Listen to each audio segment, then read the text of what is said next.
Good morning students. आज हम लोग न्यूमेरिकल प्रॉब्लम्स चैप्टर 3 के और देखते हैं पार्ट 2। अब इसमें देखो 9 क्वेश्चंस तक हम लोगों ने देखा था, कुछ रिवीजन भी किया था। अब 10th क्वेश्चन देखते हैं। इसमें ये एक मीटर ब्रिज का क्वेश्चन है। इसमें दिया गया है कि y की वैल्यू, इसमें कई पार्ट है। फर्स्ट में ये दिया गया है कि y की जो वैल्यू है वो है 12.5 ओम, और इस केस में पॉइंट ए से जो बैलेंस पॉइंट हमको मिल रहा है वह हमको मिल रहा है 39.5 सेंटीमीटर पर। तो यहाँ से यहाँ की डिस्टेंस को हम 39.5 ले लेते हैं, यल नाम दे देते हैं।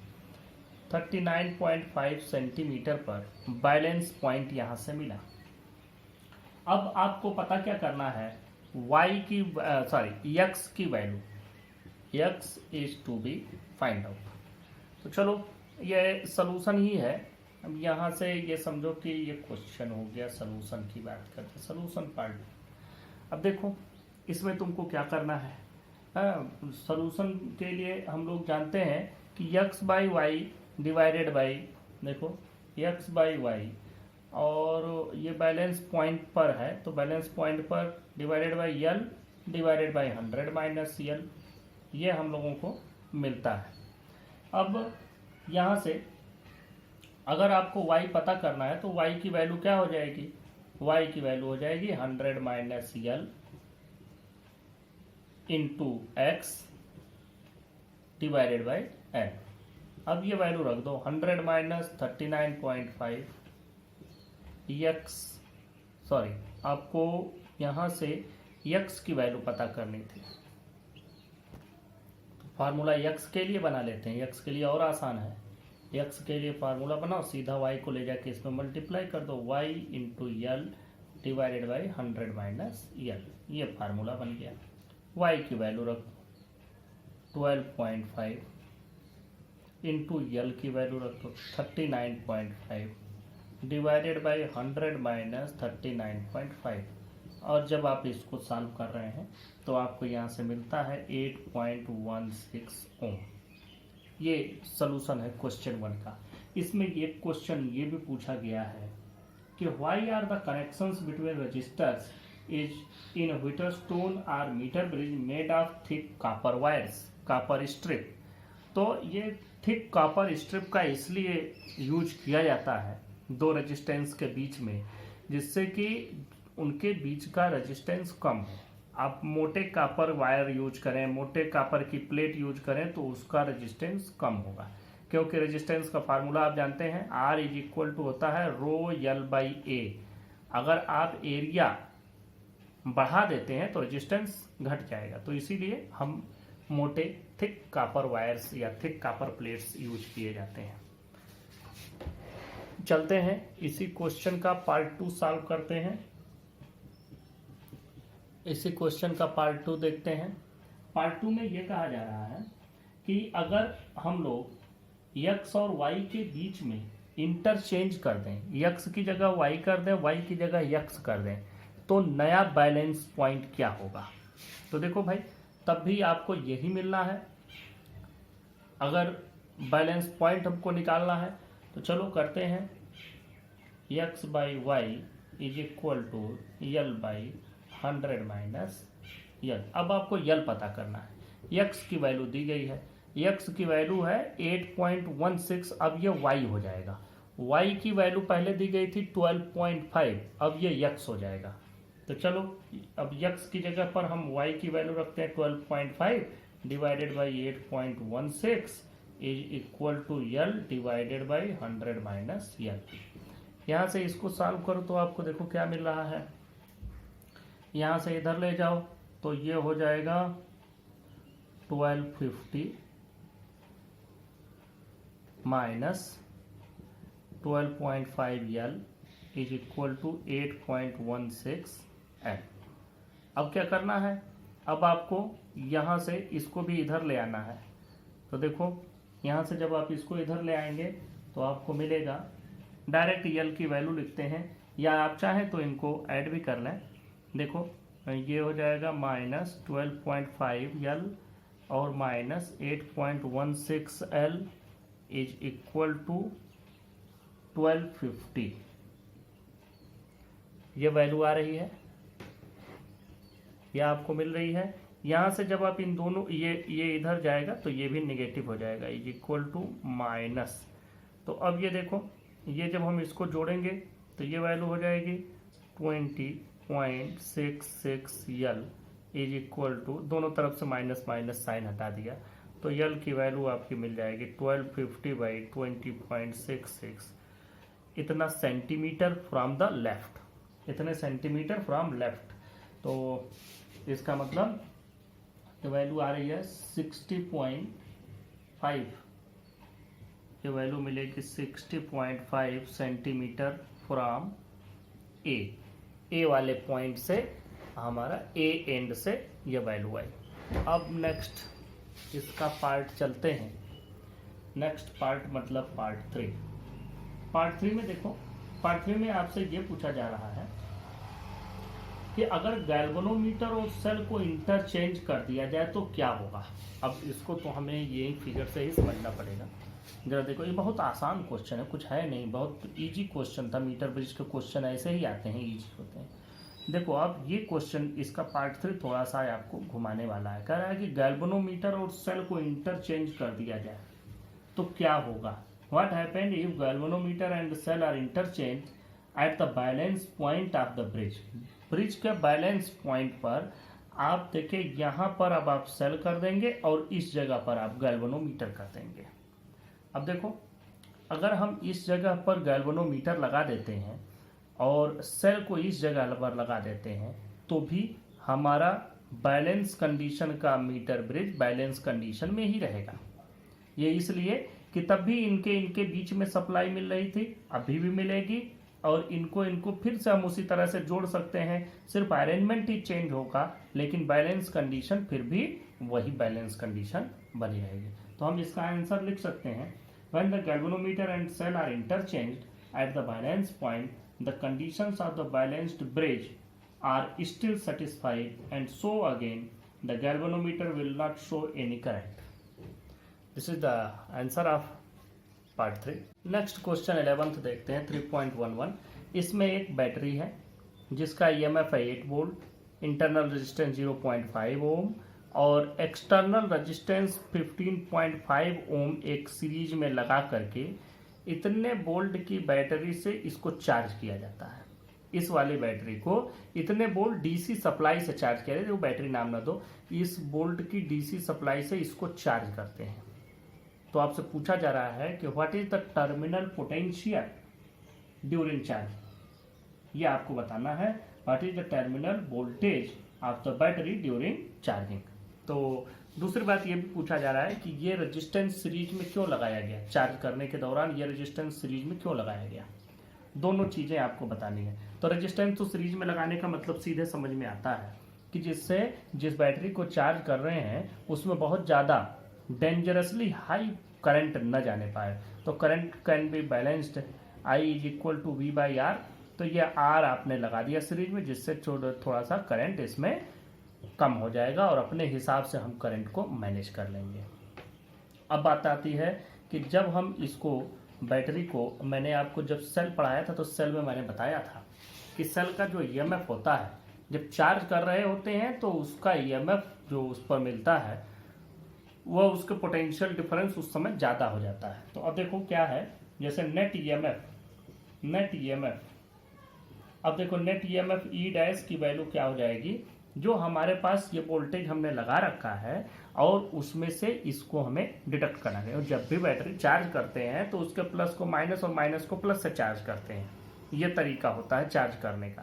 तो अब उसको चार्ज करते समय उनको, जैसे वो एक कंडीशन में पहुंच चुका है, उस बैटरी से जब आप करंट लेते हैं तो धीरे धीरे उसका आयनाइजेशन खत्म हो गया रहता है। तो उसको रीचार्ज मतलब रीआयोनाइज करने के लिए उसके पॉजिटिव को नेगेटिव से, नेगेटिव को पॉजिटिव से करते हैं, तो फिर से वही केमिकल अपने पुराने कंडीशन में पहुंच जाता है। तो यहाँ देखो ई डैश की वैल्यू क्या हो जाएगी, this is the net EMF, ये हो जाएगा 112 वोल्ट, यह आपका नेट ईएमएफ हो गया। अब देखो हमको पता करना है टर्मिनल वोल्टेज, तो टर्मिनल वोल्टेज का फार्मूला आपको मालूम है, V is equal to E plus I R, ये आपको मालूम है। तो पहले I की वैल्यू पता कर लेते हैं, तो I की वैल्यू पता कर लो, I is equal to E dash, क्योंकि अब तो यह वोल्टेज हो गया है, E dash by R plus R. अब देखो E dash 112 divided by R की वैल्यू 15.5 और प्लस इसकी वैल्यू 0.5, और जब आप यहाँ से इसकी वैल्यू पता करेंगे तो ये 7 एम्पियर का करंट मिला, करंट हो गया 7 एम्पियर। अब देखो टर्मिनल वोल्टेज ड्यूरिंग चार्ज, ये अब आप लिख लें, टर्मिनल वोल्टेज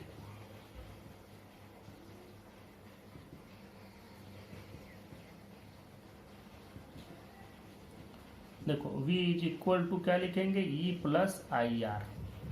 अब देखो यहाँ E की वैल्यू आपको मालूम है 8 वोल्ट पहले से दिया है, I की वैल्यू 7 और स्मॉल r की वैल्यू 0.5, तो यहाँ से V की आपकी वैल्यू मिल गई।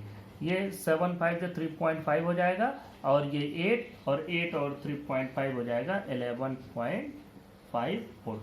तो यह टर्मिनल वोल्टेज आपको मिलेगा चार्ज होने के दौरान। ये आपका क्वेश्चन है। इस क्वेश्चन में हमेशा ये बात समझना कि जब भी बैटरी को चार्ज कर रहे होते हैं तो जो चार्जर वाला करंट वोल्टेज होगा, चार्जर वाले वोल्टेज में से बैटरी के ईएमएफ को डिडक्ट करेंगे तो वह उतना नेट ईएमएफ उस टाइम हो गया, और फिर आप करंट कैलकुलेट कर लेंगे, बाकी चीजें आपके समझ में आएगी।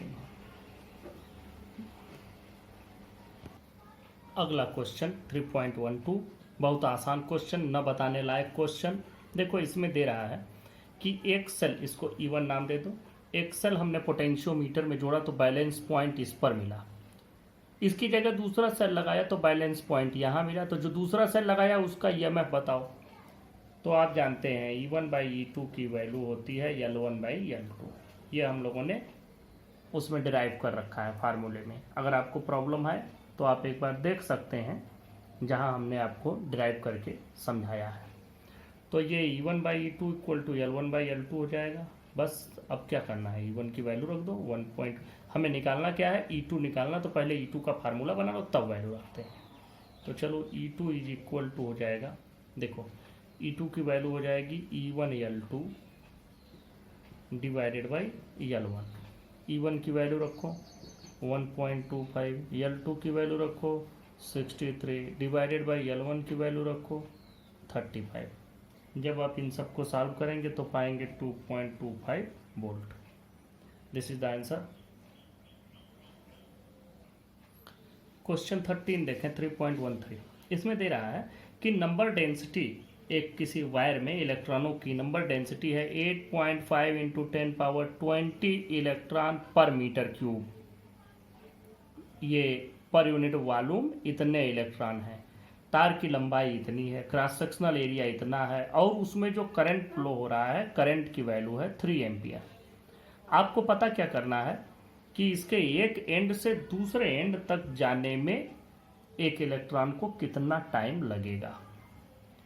फिर से समझो, इसमें दिया है कि इतने इलेक्ट्रॉन पर मीटर क्यूब में है, इतना मीटर लंबा तार है, इसका क्रॉस सेक्शनल एरिया इतना, और इतना करंट इसमें फ्लो हो रहा है, तो इसमें एक इलेक्ट्रॉन को एक सिरे से दूसरे सिरे तक जाने में, moving from one end to another, what will be the time taken.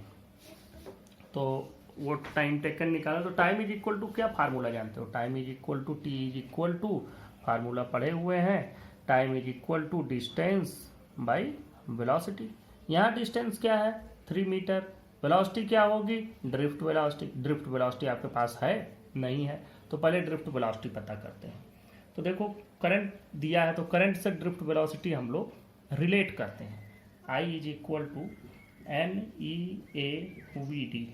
तो यहाँ से VD की वैल्यू देखो क्या मिल जाएगी, VD की वैल्यू मिल जाएगी I/NEA, ये VD की वैल्यू हो गई। अब देखो आपको दूसरी चीज़ यहाँ पर क्या पता करनी है, दूसरी चीज़ आपको पता करनी है what will be the time taken to cross from या to move from one end to another. तो टाइम इज इक्वल टू हो जाएगा L divided by VD। L की वैल्यू L ही रहने देते हैं, VD की value I divided by NEA, तो वैल्यू हो जाएगी NEAL डिवाइडेड बाई करंट, पूरी वैल्यू रख दो। 8.5 इंटू 10⁻28, इलेक्ट्रॉन का charge 1.6 into 10⁻19 into area of cross section 2 into 10⁻6, उसके बाद से यल आपको दिया ही है 3 मीटर। सारी वैल्यूज रख देने के बाद आई की वैल्यू रख दो 3 एम्पियर। जब ये सभी चीज़ें आप रख देंगे तो आपको मिलेगा जो वैल्यू आ रही है, वो वैल्यू आ रही है, देखो यहाँ से मिलता है 2.73 इंटू 10⁻4 सेकेंड, इतनी वैल्यू आती है। और ये किसके बराबर है? जब इसको हम 60 से डिवाइड करते हैं तो हम उसको मिलता है, कुछ मिनट मिलते हैं, फिर उसको भी 60 से डिवाइड करते, मतलब इसको 3600 से डिवाइड करने पे हम पाते हैं 7.57 आवर्स। इतने घंटे का समय लगेगा इलेक्ट्रॉन को 3 मीटर के तार में एक इधर से इधर जाने में। अब यह हम लोग चलते हैं 14 क्वेश्चन पर, देखते हैं।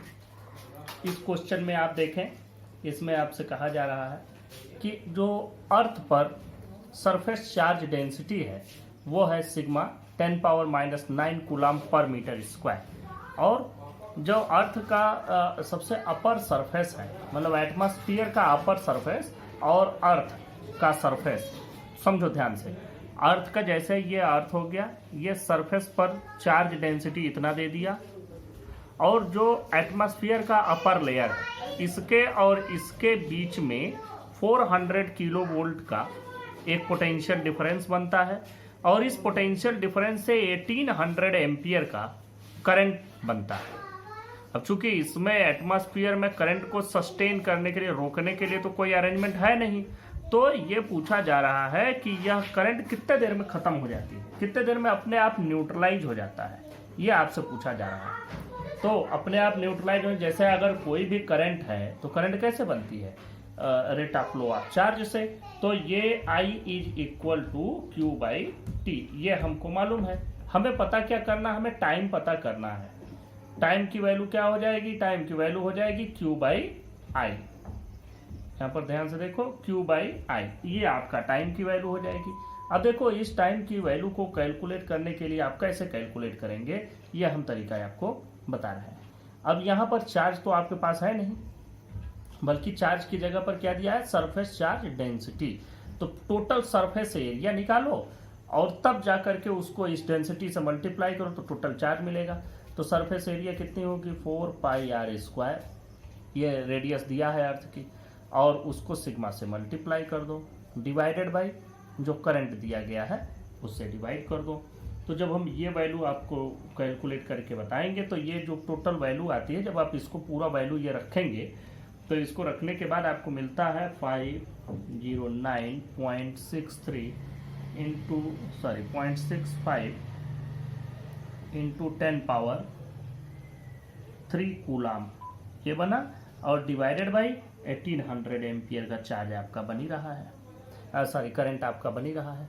तो यहाँ से जब हम इसको कैलकुलेट करते हैं तो ये जो टोटल टाइम आता है ये हमको मिलता है 283.13 सेकेंड, या हम ये कह सकते हैं कि 283 सेकेंड, ये इतना टाइम इसमें लगता है।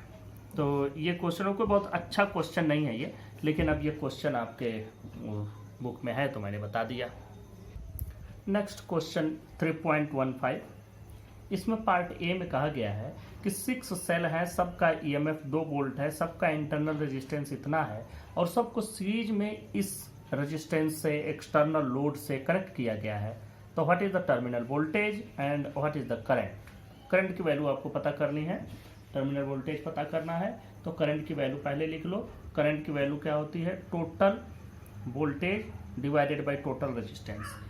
तो टोटल वोल्टेज यहाँ पर क्या हो जाएगा? N into E divided by, ये सभी सेल आप सेल के रेजिस्टेंस सीरीज में जुड़ जाएंगे तो ये NR हो जाएंगे, और प्लस इसी के साथ सीरीज में ये भी जुड़ा होगा तो ये इतना आएगा।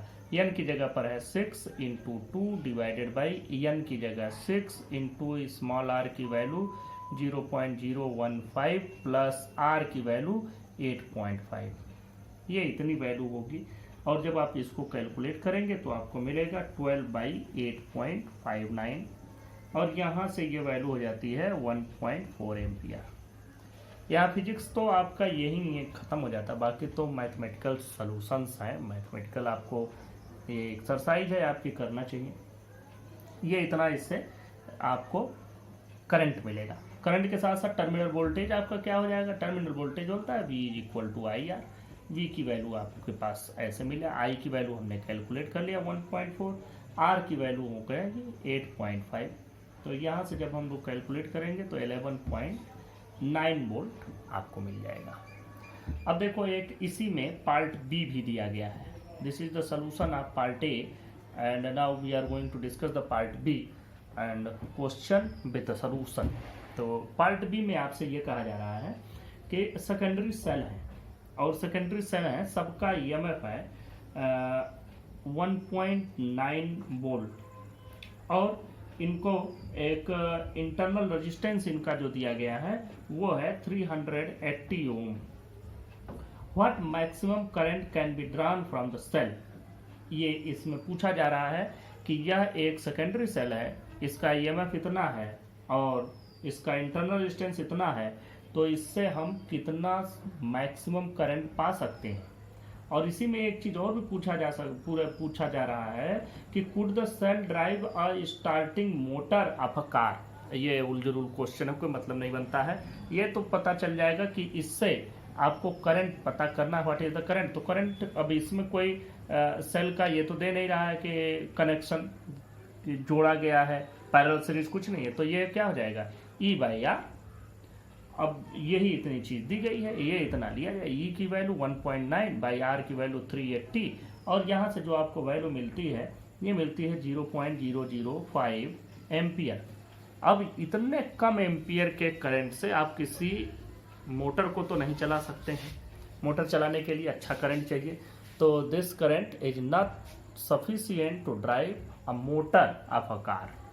ये नेक्स्ट क्वेश्चन पर चलते हैं 3.16। ये क्वेश्चन देखो, इसमें दिया गया है, क्वेश्चन पहले समझो। रजिस्टिविटी दोनों की दी गई है, एल्यूमिनियम और कॉपर की। दोनों की एल्यूमिनियम की रिलेटिव डेंसिटी और कॉपर की रिलेटिव डेंसिटी दी गई है और ये कहा जा रहा है कि अगर दोनों के बराबर लेंथ के और बराबर क्रॉस सेक्शनल एरिया के दो तार ले लिए जाए तो दोनों का रेजिस्टेंस भी सेम रहता है।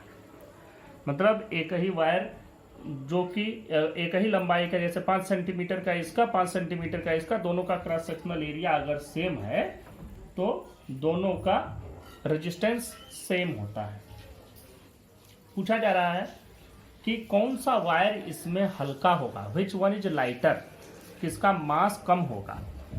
दूसरा चीज पूछा जा रहा है कि जो ओवरहेड केबल लगाए जाते हैं उनमें एल्यूमिनियम के वायर क्यों प्रेफर किए जाते हैं, क्यों ज़्यादा एल्यूमिनियम के ही वायर्स यूज किए जाते हैं।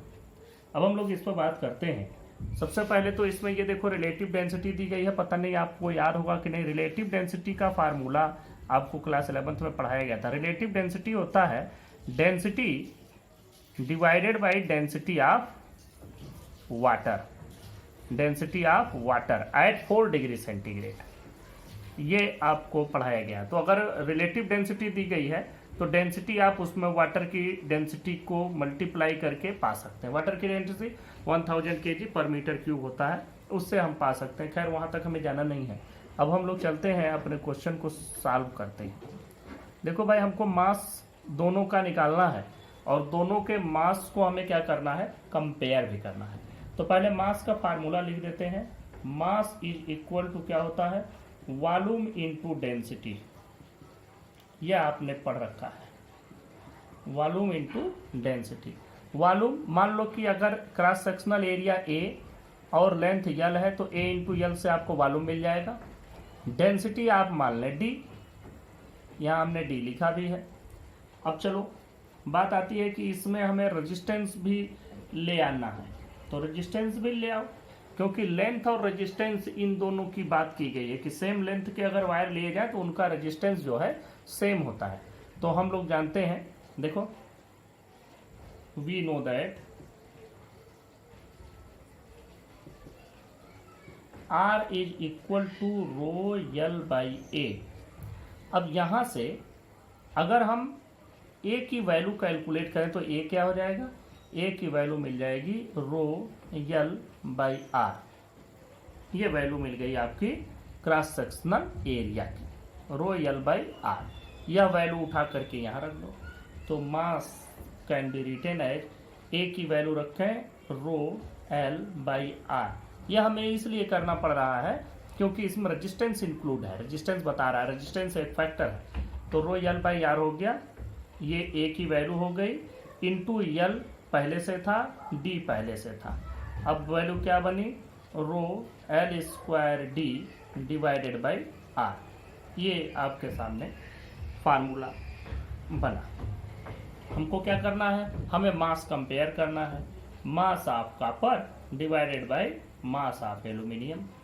तो मास ऑफ कॉपर के लिए यह रो हो जाएगा कॉपर का, यल तो यल ही है, दोनों का सेम लेंथ, डेंसिटी वही रिलेटिव डेंसिटी हम लोग कॉपर की लिखते हैं, डिवाइडेड बाय रेजिस्टेंस भी दोनों के सेम ही है, तो इसमें भी कोई चेंज नहीं है, डिवाइडेड बाय, अब इसका हम लोग लिखेंगे तो एल्यूमिनियम का, तो रो एल्यूमिनियम अब यहाँ लिखेंगे, यल स्क्वायर वही है, डेंसिटी यहाँ पर रिलेटिव डेंसिटी एल्यूमिनियम की, डिवाइडेड बाय रेजिस्टेंस वही है, रेजिस्टेंस से रेजिस्टेंस कैंसिल हो जाएगा, यहाँ आपको कुछ सोचना ही नहीं है। तो फिर यल स्क्वायर से यल स्क्वायर कैंसिल हो गया, तो बचा क्या, देखो कॉपर का रेजिस्टिविटी, कॉपर की relative density divided by aluminium की रेजिस्टिविटी और एल्यूमिनियम की डेंसिटी रिलेटिव डेंसिटी। अब वैल्यू आपको पुटअप कर देना है, दोनों की वैल्यू रख दो। जब वैल्यू रखेंगे तो ये है 1.72 कॉपर के लिए into 10 power minus 8 divided by into ये लिखा हमने रो, डी की वैल्यू लिख दो, डी की वैल्यू कितनी है, डी कॉपर दिया है 8.9 डिवाइडेड बाई, इसको देखो 2.63 इंटू 10 पावर माइनस 8 इंटू इसका दिया गया है 2.7। अब देखें जब आप इसको सॉल्व करते हैं तो सॉल्व करने के बाद आपको वैल्यू मिलती है 2.2। तो इसका मतलब कि mass of copper is 2.2 times mass of aluminium. तो आपको क्या पता चला कि copper is 2.2 times heavier than aluminium, या हम कह सकते हैं कि aluminium is 2.2 times lighter than copper, ये इससे 2.2 गुना भारी है कॉपर। तो इसका मतलब कि अगर मान लो कि हम जो ओवरहेड वायर ले जाते हैं उन वायर को अगर हम पूरा कॉपर का बना दें तो उनकी लंबाई बहुत उनका जो मास होगा बहुत ज़्यादा हो जाएगा। मास ज़्यादा होने से आप देखते होंगे कि दो पोलों के बीच में कई बार हमको ऐसे डंडियाँ लगानी पड़ती है, वायर को बांध करके डंडे लगाए रहते हैं, इंडियन जुगाड़, जिससे कि वो वायर ज़्यादा झुक करके एक दूसरे से टच ना होने पाए, तो वो भी लगाया जाता है। तो दूसरी बात ये भारी हो जाएगा, इसलिए हम लोग प्रेफर करते हैं एल्यूमिनियम के वायर को। तो आप इसका रीजन लिख सकते हैं अपने शब्दों में बना करके कि since the aluminium is lighter then the copper and resistance of both the wire is same, therefore aluminium wire is preferred for the overhead cabling. दूसरा एक और भी बात है इंडिया में कि इंडिया में कॉपर के वायर्स आप लगा दें तो रात में चोर काट ले जाएंगे, तो ये भी एक फैक्टर होता है, फिलहाल उसको मत लिखना इसमें।